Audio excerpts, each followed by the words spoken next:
You're listening to the I Love You Keep Going podcast with George Haas.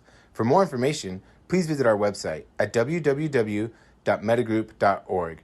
That's www.mettagroup.org.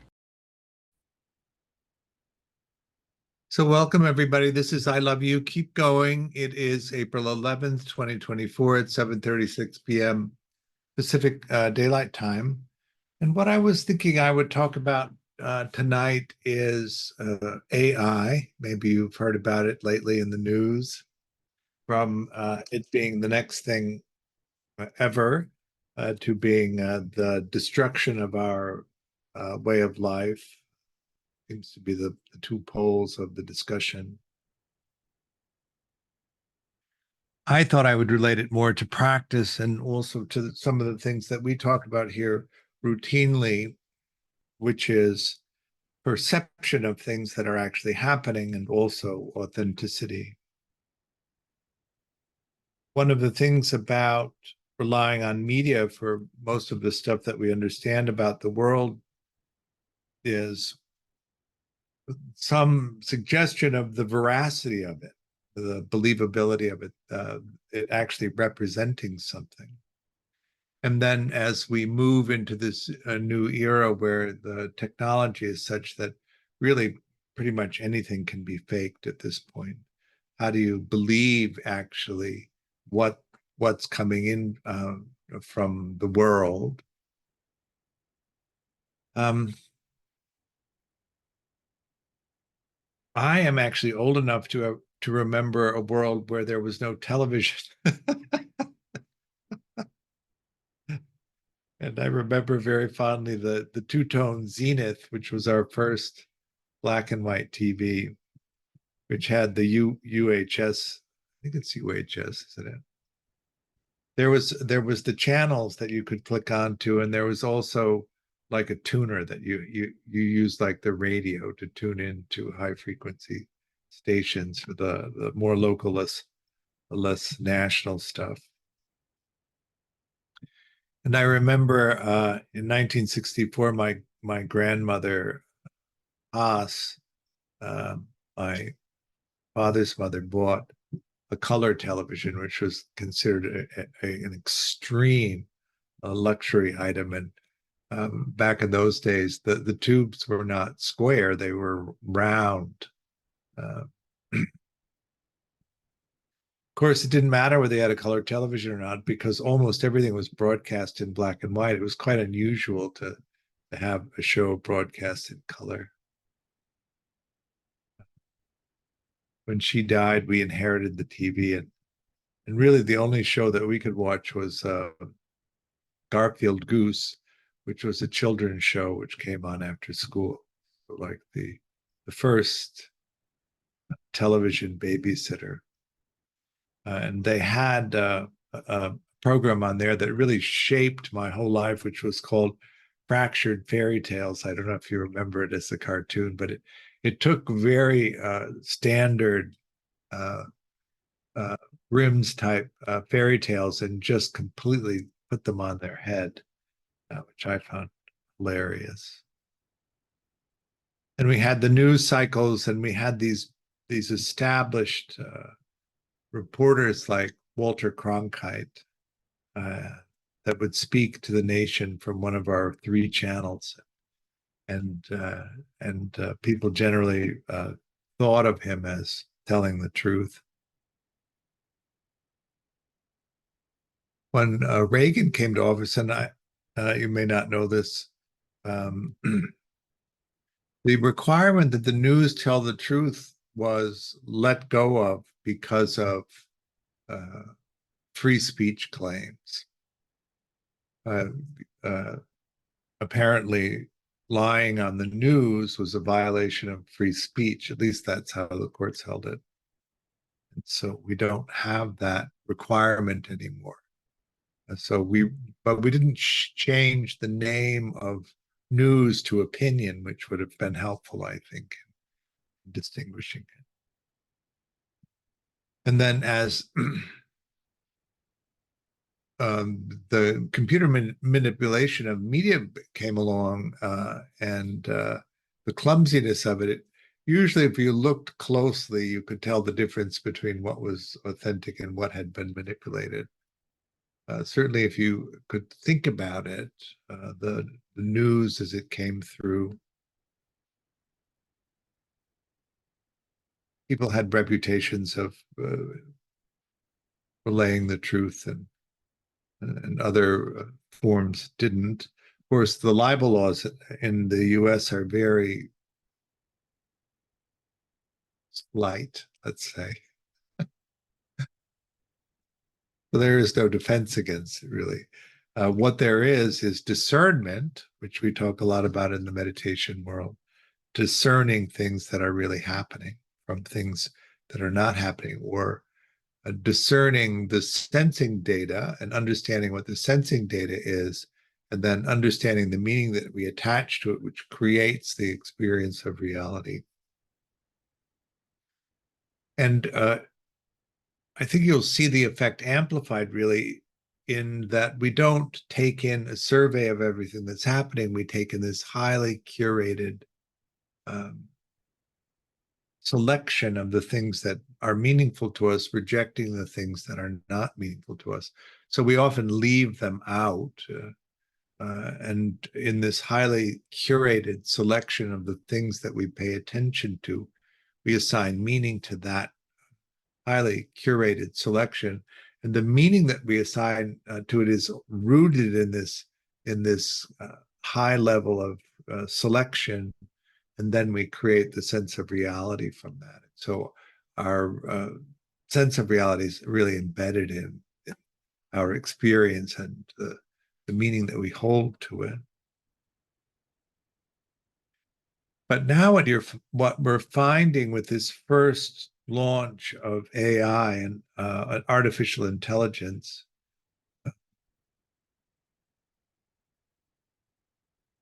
that the capacity simply to discern based on what's being presented to us as real or not real is going to be lost.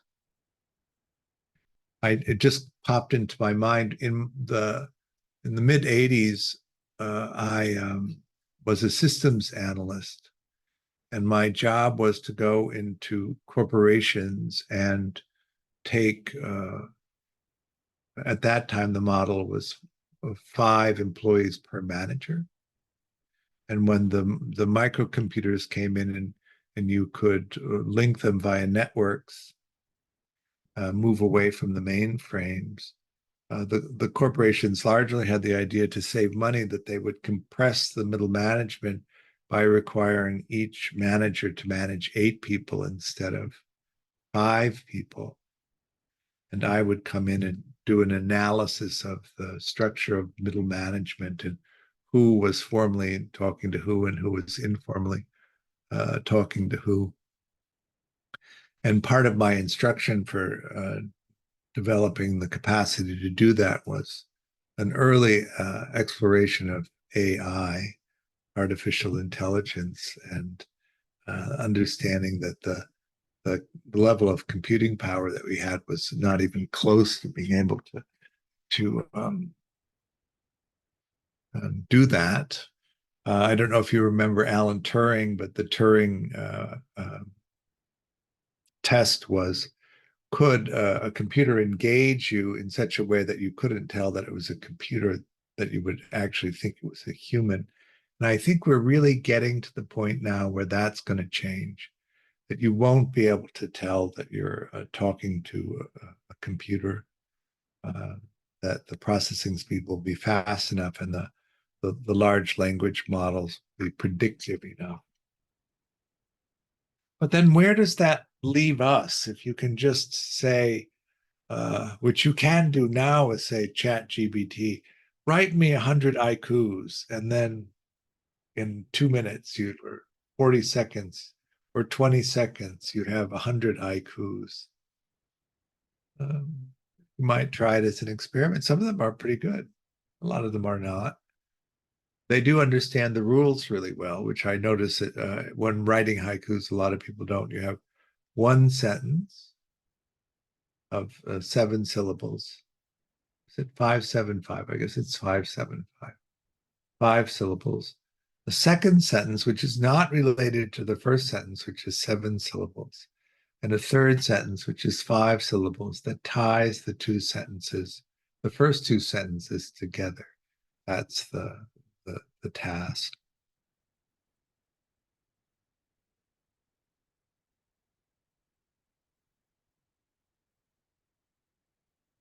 My friend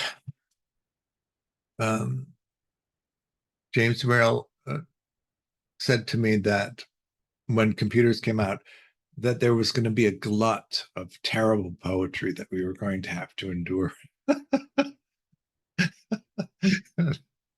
And if you think there's going to be a glut of terrible poetry from just a word processor, imagine what it's going to be now with AI. We use a Perplexity and we just type in a prompt and it creates a text.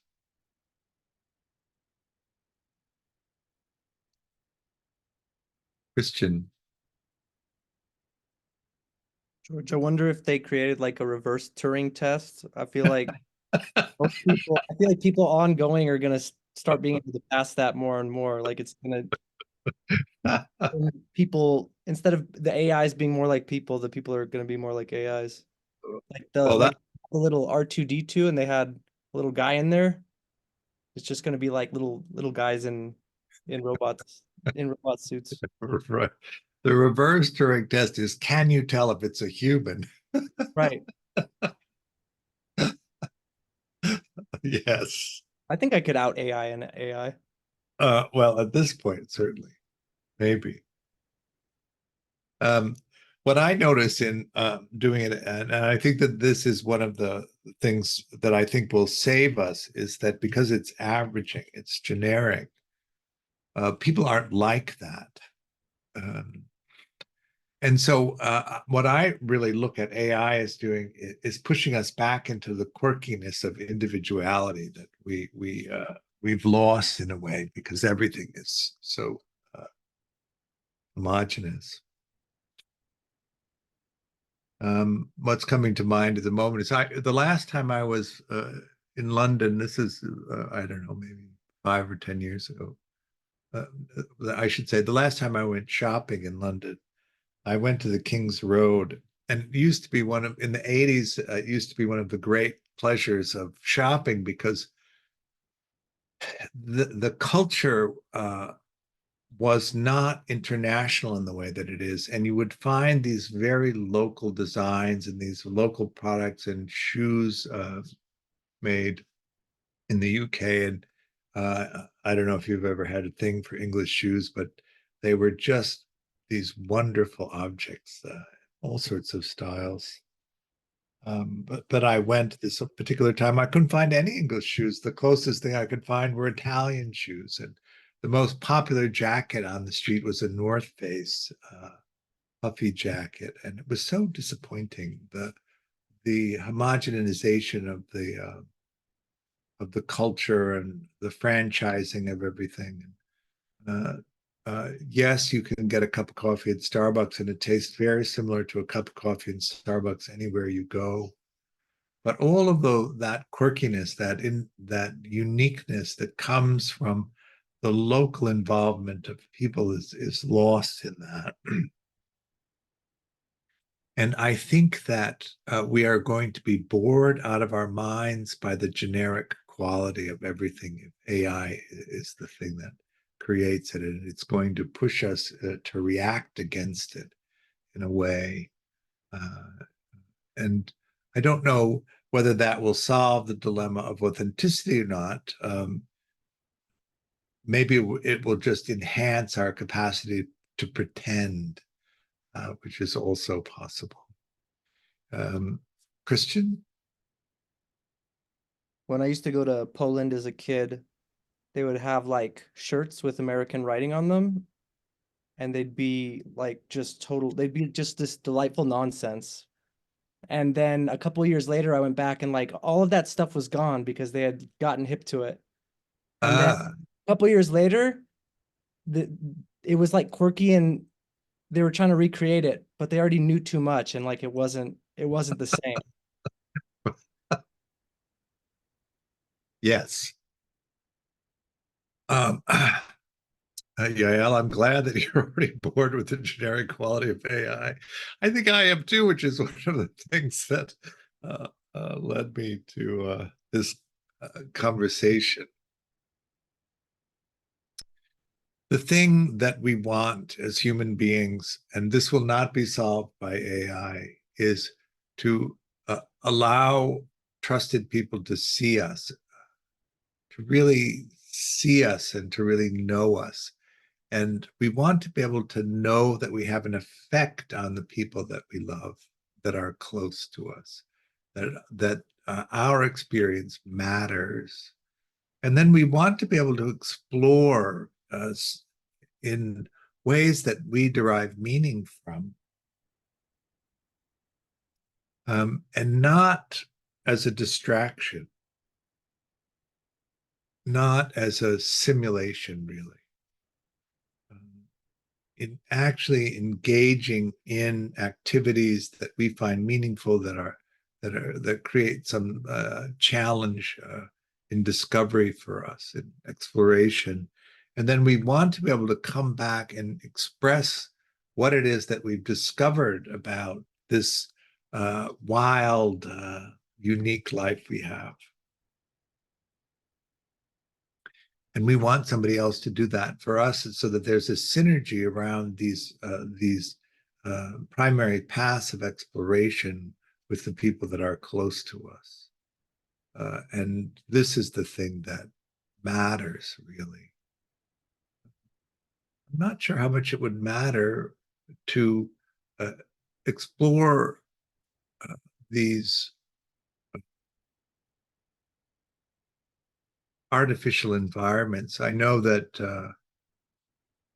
the idea that we are going to upload and merge with the computer, and our entire life will be this interaction of code, and that we won't have the body that we live in.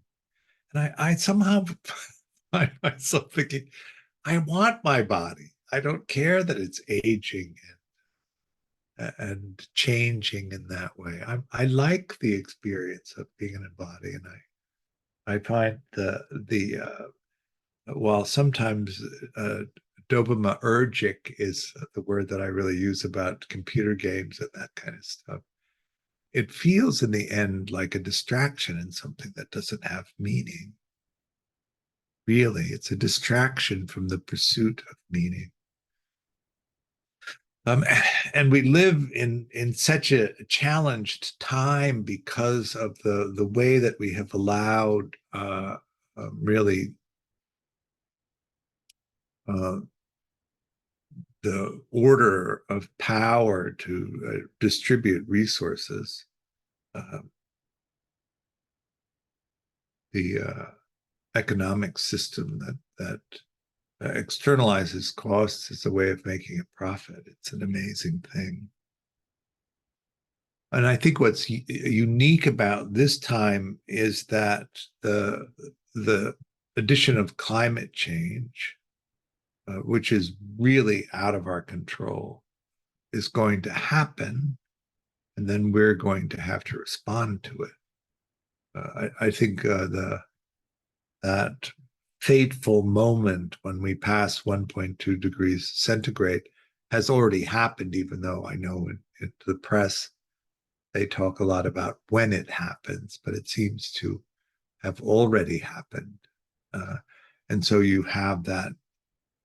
It's almost crazy making, isn't it?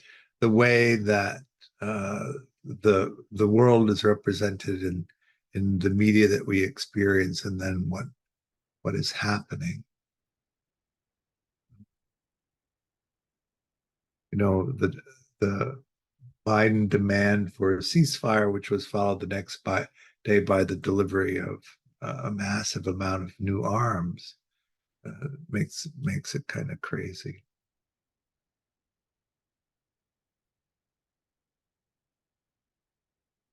If you can learn to type a prompt, which is a new skill that we're all going to have to develop, into your AI, you can represent anything there, really. I was getting ads for these. If you want to make a video, all you need is a text, and you can type in, you can upload the text and select who you want to speak it, and you can select the voice you want them to speak it in, and then create a video where they're actually speaking the text as if they had performed it for a video.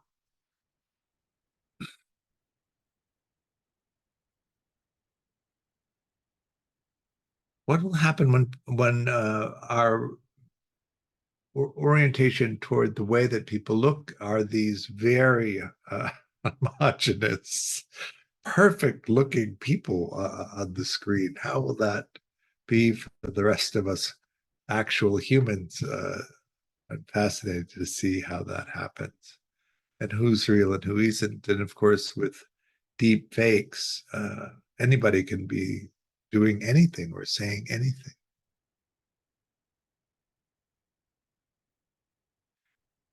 In pretend mode, of course, this reaction to not being free to be authentic because of the fearfulness around that authenticity, that expression, and the acceptance of who you are. People who use inauthenticity and people who use pretend mode suddenly have a vast array of tools to really amp that up in terms of the way they represent themselves. Will it get to the point where we're simply having avatars relate, and we are not there? I think that there was a movie about that.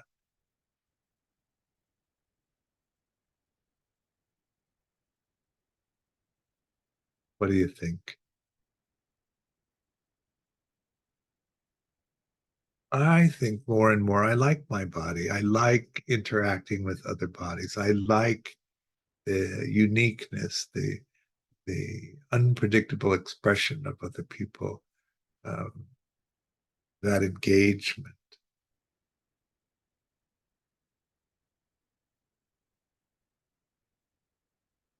And can we then use AI as a tool that is actually going to enhance things?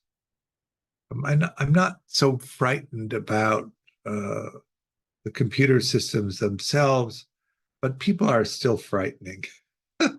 And people in relationship to these systems can be quite frightening.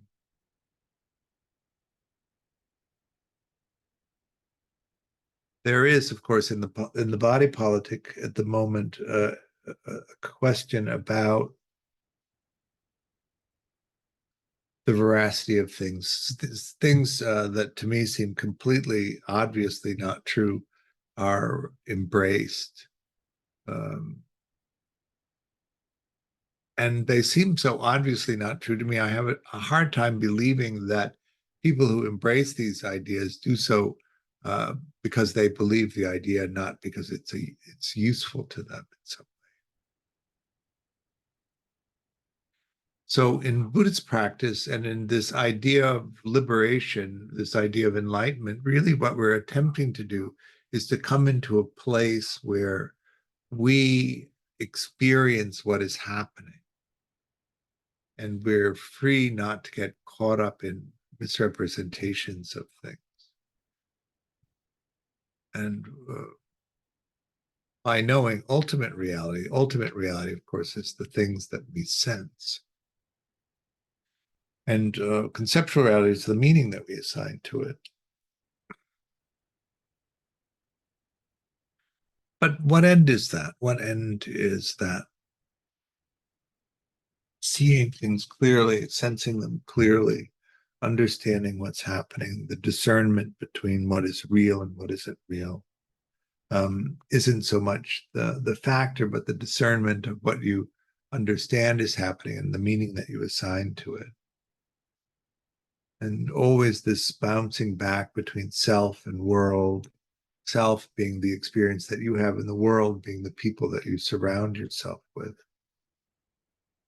We already live in a world, particularly in or mainly in affluent societies, where the social isolation is extreme. The loneliness factor is extreme.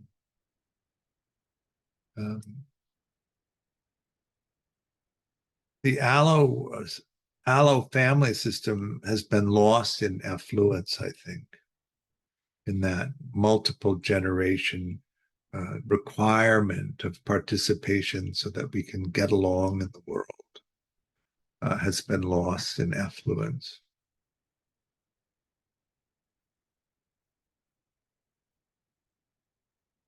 I was hanging out with a 5-day-old child last week, and it was quite marvelous to see that beginning where we all began, that little baby, the experience of the world outside of that, the body, the wonder. You could see very clearly in that infant the wonder of everything fully operational. And I think that's one of the things that we can lose easily enough in this process of isolating ourselves and this inhibition to express authentically what our experience is. This goes back to that early attachment conditioning. Of course, you can't survive as a 5-day-old baby without somebody attending to you. And it takes quite a long time for human children to get old enough where they can make their own way. We might underestimate that. I remember watching documentary footage of children in Brazil in the slums, and as young as 3 or 4 years old, as part of a pack of adultless children managing the world.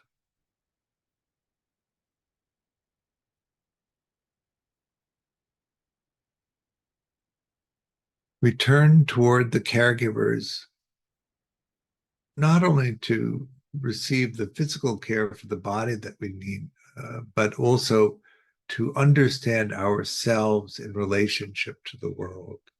And the early basis of that understanding comes from that original interaction. And we create this working model of ourselves and who we are, what our capacities are, and we create a perception of the world, what we can expect from the world based on how that interaction happens.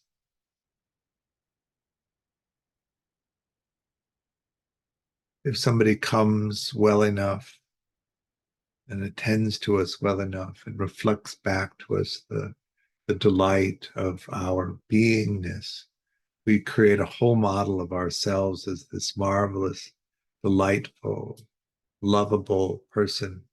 And we create this expectation of the world as this loving, safe place where we can thrive, where we can express who we are. But if that doesn't happen, of course, you create these other views, the dismissing view, which is that nobody will take care of you. So you have to take what you want, the preoccupied view that I need to pretend to be helpless in order to get people to pay attention to me. The disorganized view is that people will harm me, so I need to keep myself at a distance.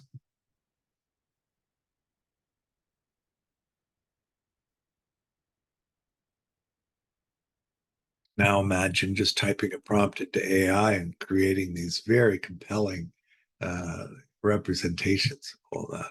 It'd be kind of interesting to see what happens. Christian? George, there's already AI IPF resources now. Are there really? There are. I didn't want to look. I didn't want to see what it was, but I was like, all right, well, I guess there goes my usefulness. Oh,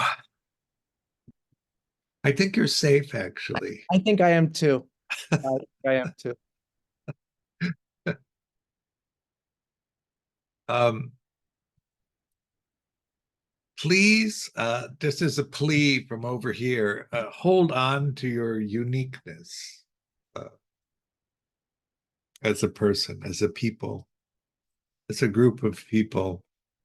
I don't think you'll have any choice about it, but uh, the process of ideal parent figure protocol is this guided meditation where the facilitator takes in the representations of self and world that the person generates in response to prompts and guides the visualization toward a sense of security uh, in the world. But people's representations are really so unique and so specific to who they are. And there isn't a generic response to it. Uh, I would imagine that we're a long way off from an AI that could actually do that. And that a generic response is good in the beginning, but it's not going to take you too far. But we could do the reverse Turing test to make sure that we're actually working with a human and not a computer.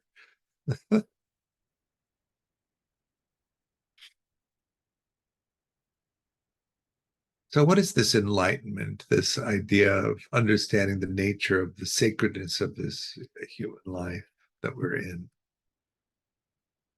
And why would you want to dump that as a possibility, right?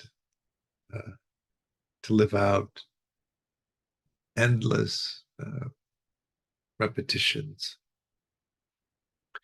One of the things I noticed in these discussions, of course, is the value. What is the value of all of this stuff? Um, what is the production in some sense? We should reward the citizens that participate in society and contribute to it. And we should not reward people who are unwilling to participate in this. But are we then to decide culturally what has value and what doesn't? We do that largely already, and we do restrict the distribution of resources already.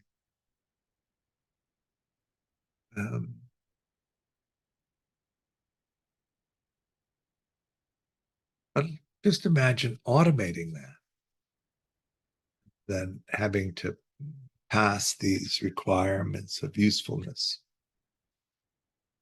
in order to have resources to support yourself, support the body that you're in. What is that? Who gets to make that determination? What's it based on?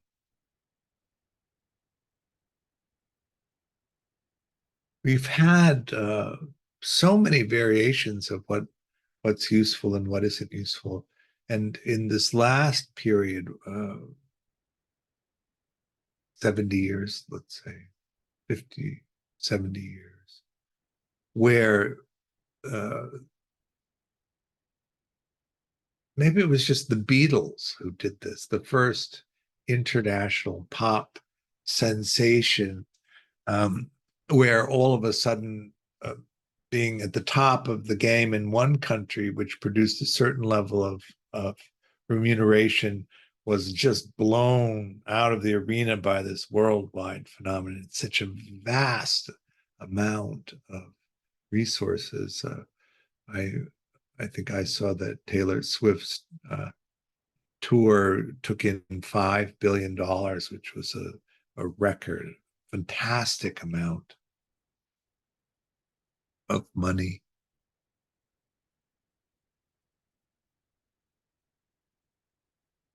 So already the resources are directed in these ways. We talk about in the tech world unicorns, which are companies that are valued at $1 billion or more, inventing these services that we take on, or 100 billion like a Facebook or Google, something like that. This vast accumulation of resources at the very top. And yet it has a lack of impact. I was traveling in Myanmar several years ago, and I wanted to go up and see these historic uh, Buddhist sites from around 700 BC, up 700 AD, and it was way up in the mountains, and you gradually become aware of what the economies are like. And in this particular area, the wage was $2 a day. I don't know if you've ever been to parts of the world where the wages are $2 a day. But from a Western point of view, there's nothing nice there. From the way that I'm used to living, certainly. Even the food isn't good. It's not of a good quality. It's there, but not of a good quality, even in better places there. So we create these economic systems that really just pull everything up. And if you can participate in the activities of the world that are rewarded in that way, it is a staggering amount of money, a staggering amount of resources. And how does this map onto this pursuit of the sacred, this pursuit of really understanding the nature of the human conditioning, the human condition?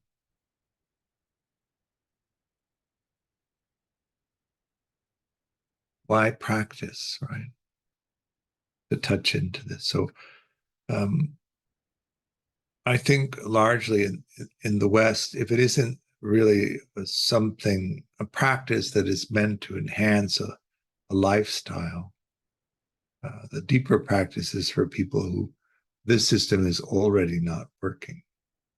There isn't satisfaction that comes from it, or you're not in one of the groups that allow this bounty to fall on you. Perhaps not willing to do what is necessary for that.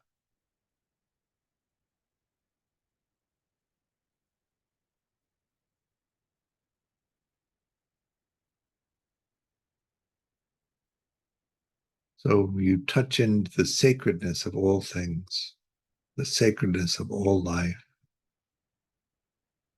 And then you take a non-harming stance in reaction to that, because the harming of life is so painful when you see the sacredness of it.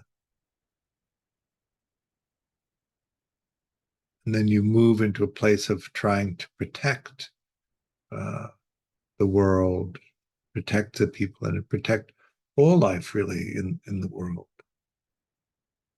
Because you can see into this, you can touch into this authenticity.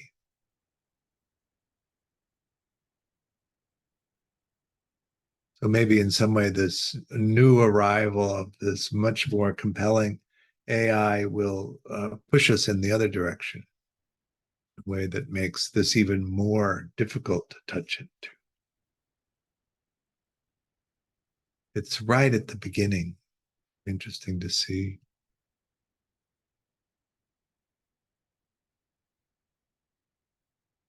But why don't we do some practice? I'm going to suggest that we do Vipassana so that we can really touch into the nature of the sensing experience in this body that we're living in.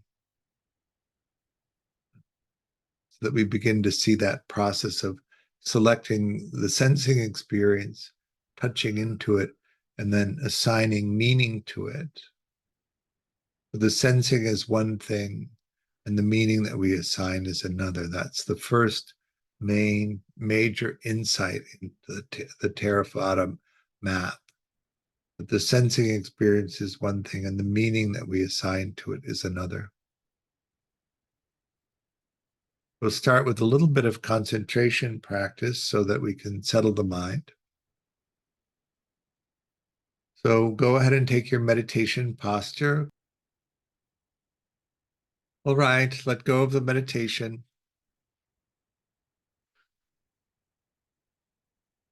How'd that go? Good enough?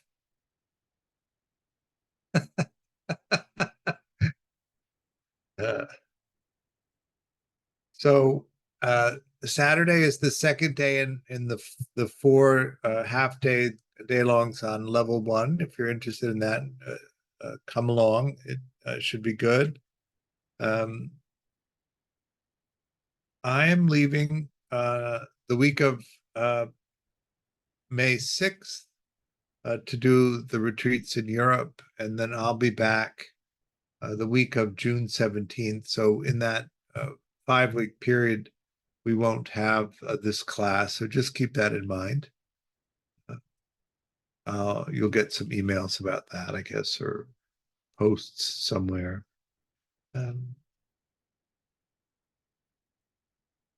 We have some day-long series coming up when I get back on the meditation and addiction track. And we're going to do in the summer the first meditation and addiction intensive. So if you have issues around that, this will be a 12-week course that meets 3 times a week for an hour. So Monday, Wednesday, and Friday at 6 to 7 p.m. Pacific time.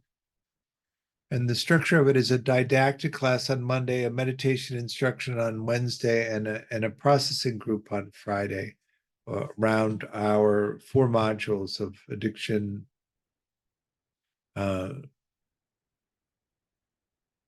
and urging is the first module.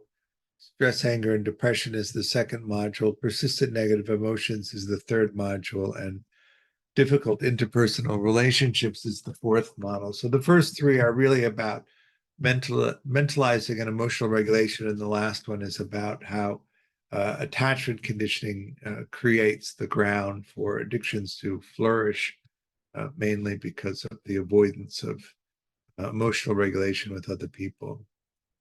We will do another level 1, and we're going to start a couple of level 2s over the summer as well. If you're interested in that intensive, one will be on a Tuesday, I think, afternoon, and one will be on a Friday morning.